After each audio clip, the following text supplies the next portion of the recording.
Hai guys, aku Inaki Hariri, aku dari Fakultas Ilmu Sosial dan Politik, Prodi Ilmu Komunikasi. Nah, di video kali ini aku akan menjelaskan sedikit demi sedikit apa itu ilmu komunikasi, pentingnya ilmu komunikasi, dampak belajar dari ilmu komunikasi, dan bagaimana cara berkomunikasi dengan baik dan benar. Jadi jangan kemana-mana, setelah video ini aku akan menjelaskan lebih rinci ruang lingkup dari ilmu komunikasi itu sendiri. Istilah komunikasi atau dalam bahasa Inggris disebut dengan communication berasal dari bahasa Latin, yakni communicatio, dan bersumber dari kata komunis yang berarti sama. Nah, sama di sini itu maksudnya adalah sama makna. Oleh sebab itu, komunikasi akan terjadi selama ada kesamaan makna mengenai apa yang menjadi bahan perbincangan. Nah, di sini saya akan menjelaskan definisi menurut para ahli. Nah, di antaranya itu adalah yang pertama Sarah Trenholm dan Arthur Jensen. Nah, mereka tuh mendefinisikan komunikasi dengan a process by which a source transmits a message to a receiver some channel. Yang artinya itu komunikasi adalah suatu proses di mana sumber mentransmisikan pesan kepada penerima melalui beragam saluran. Terus yang kedua ada Hoveland, Janice, dan Kelly mendefinisikan komunikasi dengan the process by which an individual, the communicator, transmits stimuli, usually verbal symbols, to modify the behavior of other individu. Atau bisa dibilang komunikasi itu adalah suatu proses melalui mana seseorang komunikator menyampaikan stimulus yang biasanya dalam bentuk kata-kata dengan tujuan mengubah atau membentuk perilaku orang-orang lainnya. Terus yang ketiga ada Everett M. Rogers dan Lawrence Kincaid. Mereka tuh menyatakan bahwa komunikasi itu adalah suatu proses di mana dua orang atau lebih membentuk atau melakukan pertukaran informasi antara satu sama lain yang pada gilirannya terjadi saling pengertian yang mendalam. Nah, di sini saya mengulik sedikit sejarah singkat dari ilmu komunikasi. Tidak ditemukan data autentik yang dapat menerangkan tentang kapan manusia mulai mampu berkomunikasi dengan manusia lainnya. Hanya saja diperkirakan bahwa kemampuan manusia untuk berkomunikasi dengan orang lain secara lisan adalah suatu peristiwa yang berlangsung dengan sendirinya. Namun, Everett M. Rogers antara lain menyebutkan bahwa sejarah komunikasi itu sudah dikenal diperkirakan mulai sekitar 4000 tahun sebelum Masehi dan biasa disebut dengan zaman Cro-Magnon. Kemudian sekitar tahun 22.000 sebelum Masehi, para ahli sejarah menemukan lukisan-lukisan dalam gua yang diperkirakan karya komunikasi manusia pada zaman tersebut.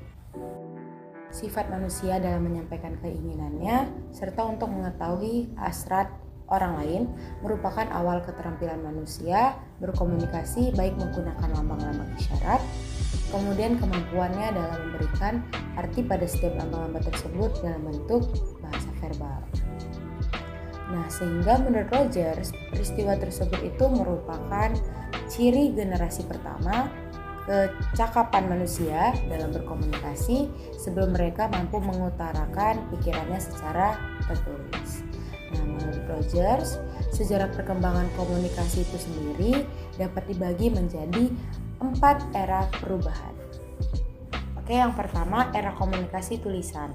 Diperkirakan dimulai ketika bangsa Sumeria mulai mengenal kemampuan menulis dalam lembaran tanah liat sekitar 4000 tahun sebelum Masehi. Terus yang kedua ada era komunikasi cetakan. Era ini tuh dimulai sejak ditemukannya mesin cetak band press oleh Gutenberg dan John Caesar di Jerman pada tahun 1456 dan kira-kira berlangsung selama 5000 tahun. Terus yang ketiga ada era telekomunikasi. Pada tahun 1844, Samuel Morse menemukan alat telegraf yang pertama dan mengawali era telekomunikasi. Terus yang keempat ada era komunikasi interaktif. Era komunikasi interaktif itu mulai terjadi pada pertengahan abad ke-19 dengan ditemukannya mainframe komputer ENIAC dengan 18.000 vacuum tubes oleh para ahli dari Universitas Pennsylvania di Amerika Serikat pada tahun 1946. Lanjut ke peranan komunikasi. Nah, peranan komunikasi itu sendiri berkaitan dengan status dari elemen-elemen komunikasi. Bisa saja mungkin muncul dalam peranan komunikator, pesan, media, komunikan, efek, konteks, dan peranan gangguan. Nah, itu ketika berbicara komunikasi umumnya, maka tentu juga berbicara tentang cakupan, peranan, dan sistem komunikasi secara overall yang biasanya berawal dari pemrakarsa komunikasi yakni komunikator. Terus ada fungsi komunikasi. Nah, fungsi komunikasi itu memainkan peranan yang integral dari banyak aspek kehidupan manusia karena sebagian besar waktu manusia itu dihabiskan untuk berkomunikasi. Komunikasi memiliki fungsi yang penting dalam kehidupan manakala komunikasi tersebut dapat memuaskan semua kebutuhan fisik, identitas diri, kebutuhan sosial, dan praktis dapat tercapai. Adapun unsur-unsur dari komunikasi antara lain yang pertama komunikator, berperan sebagai sosok yang menyampaikan informasi kepada orang lain atau komunikan. Komunikator itu menjadi sumber utama dan dapat berbentuk perorangan atau lembaga yang bertindak sebagai pengirim pesan. Nah, yang kedua ada pesan. Pesan ini dapat disampaikan oleh komunikator melalui berbagai media baik secara langsung atau media komunikasi yang memiliki isi pesan bervariasi. Lalu yang ketiga ada media, dan media itu sebagai unsur komunikasi dapat diartikan sebagai alat untuk memindahkan pesan yang disampaikan oleh komunikator kepada komunikan. Salah satu media yang sering digunakan untuk menyampaikan pesan saat ini adalah alat komunikasi seperti surat, telepon, dan telegram. Tidak hanya itu, media dalam komunikasi juga dapat berbentuk media cetak, media elektronik, dan media daring.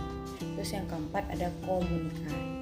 Nah, berikutnya ini terdapat komunikan yang menjadi penerima pesan dari komunikator melalui media, baik secara langsung atau tidak langsung. Komunikan pun menjadi unsur komunikasi penting karena jika pesan tidak sampai pada mereka, akan timbul permasalahan antara komunikator dan mereka yang menerima pesan. Lalu ada akibat atau pengaruh.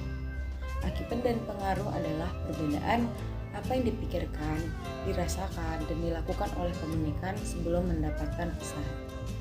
Dengan adanya pesan yang diterima, maka pemikiran, perasaan, dan apa yang dilakukan pun dapat berubah yang menjadi pengaruh dari pesan komunikator kepada komunikan. Terus yang keenam ada umpan balik atau feedback. Sedangkan umpan balik akan muncul sebagai pengaruh pesan yang ditimbulkan atau muncul dari unsur komunikasi lainnya seperti pesan dan media. Yang ketujuh ada lingkungan. Nah, faktor lingkungan dapat dikelompokkan menjadi 4 macam. Yaitu yang pertama adalah lingkungan fisik. Komunikasi terjadi tanpa rintangan fisik seperti masalah geografis. Terus yang kedua ada lingkungan sosial.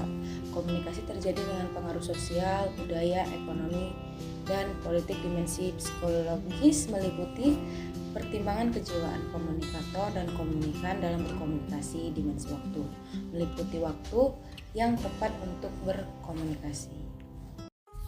Nah, di sini ada 4 jenis komunikasi. Yang pertama ada lisan.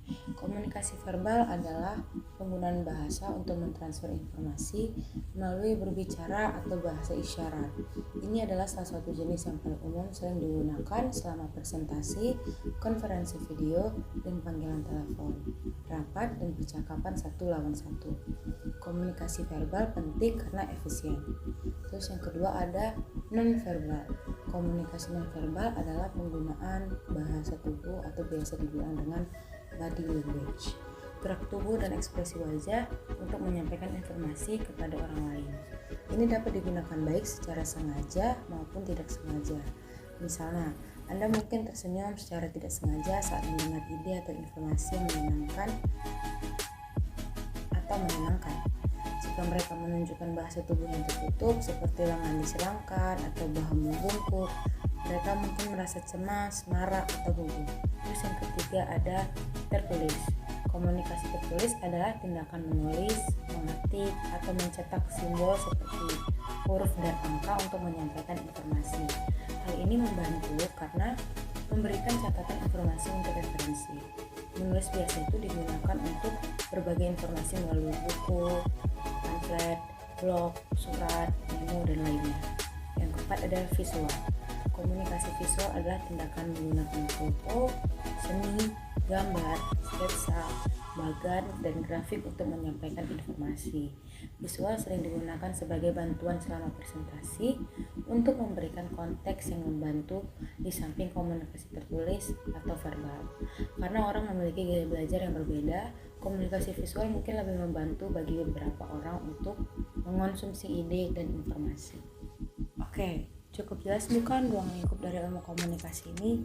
Saya harap teman-teman semua yang mendengarkan mendapat ilmu baru atau manfaat dari penjelasan yang sudah saya jabarkan di video ini. Ambil positifnya, buang negatifnya. Saya Natia Hariri, pamit undur diri. Wassalamualaikum warahmatullahi wabarakatuh.